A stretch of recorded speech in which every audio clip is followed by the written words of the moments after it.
नमस्कार दोस्तों, कैसे हैं आप सब लोग। मैं हूं समीर और आप देख रहे हैं आपका अपना YouTube channel interesting facts world.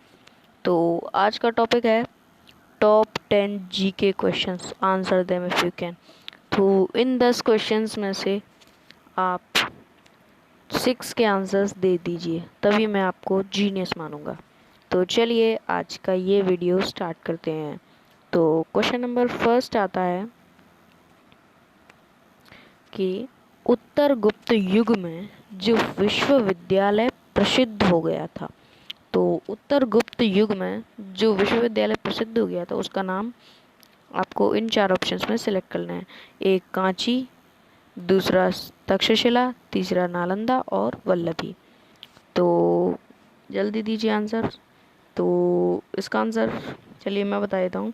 इसका आंसर है सी, नालंदा। ध्यान रखिए, उत्तर गुप्त युग में जो विश्वविद्यालय प्रसिद्ध हो गया था उसका नाम था नालंदा। बढ़ते हैं नेक्स्ट क्वेश्चन की ओर। भारतीय नेपोलियन की उपाधि किसे दी गई है? तो ये बहुत ही सिंपल क्वेश्चन है। भारतीय नेपोलियन की उपाधि तो आप बता दीजिए। चंद्रगुप्त मौर्य, समुद्रगुप्त, चंद्रगुप्त प्रथम, हर्षवर्धन। तो इसका आंसर तो सभी को पता है, बी, समुद्रगुप्त। तो ये बहुत ही सिंपल क्वेश्चन है और ज़्यादातर ये भी पूछा जाता है। बढ़ते हैं नेक्स्ट क्वेश्चन की ओर। Answer question number 3। आयुर्वेद के वैद्य चिकित्सा भगवान की किसे मानते हैं? तो आयुर्वेद के वैद्य चिकित्सा भगवान की धन्वंतरी को मानते हैं।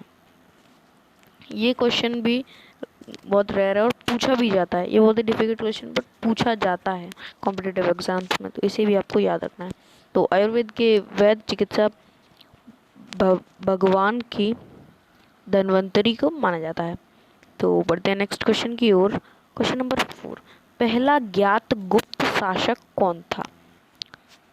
तो आपको इन 4 ऑप्शंस में से आंसर्स देने हैं। श्रीगुप्त, चंद्रगुप्त फर्स्ट, घटोत्कच और कुमारगुप्त प्रथम। तो जल्दी से दीजिए आंसर्स अपने कमेंट बॉक्स में। तो मैं बता देता हूँ, इसका आंसर होगा श्रीगुप्त। तो पहला गुप्त शासक का नाम श्रीगुप्त था। तो चलिए बढ़ते हैं नेक्स्ट क्वेश्चन की ओर।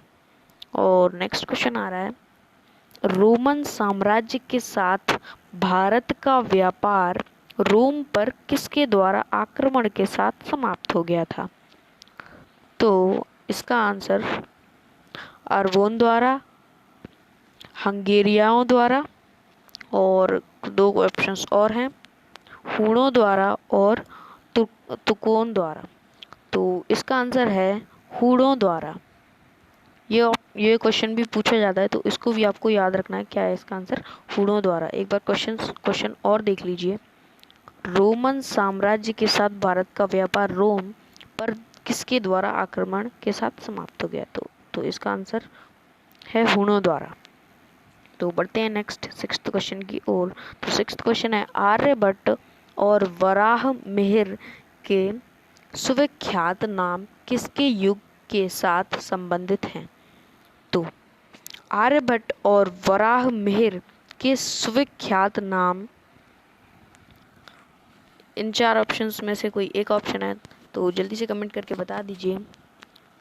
तो आर्यभट्ट और वराह मिहिर के सुविख्यात नाम गुप्त वंश के युग के साथ संबंधित हैं।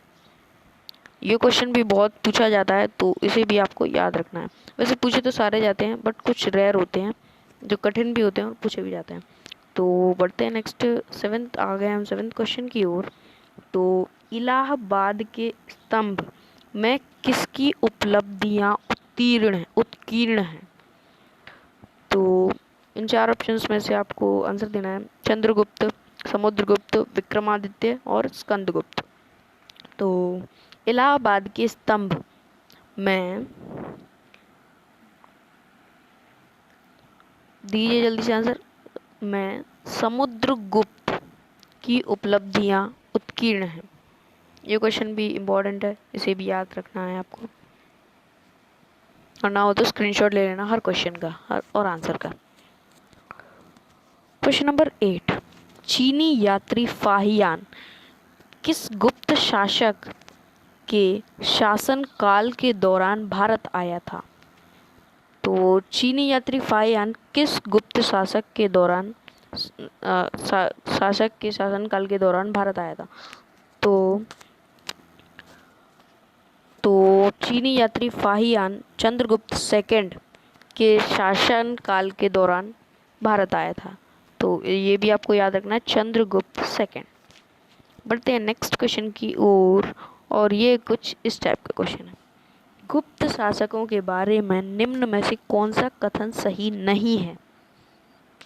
तो ए है, उन्होंने मुख्यतः उत्तर तथा मध्य भारत के भागों पर शासन किया।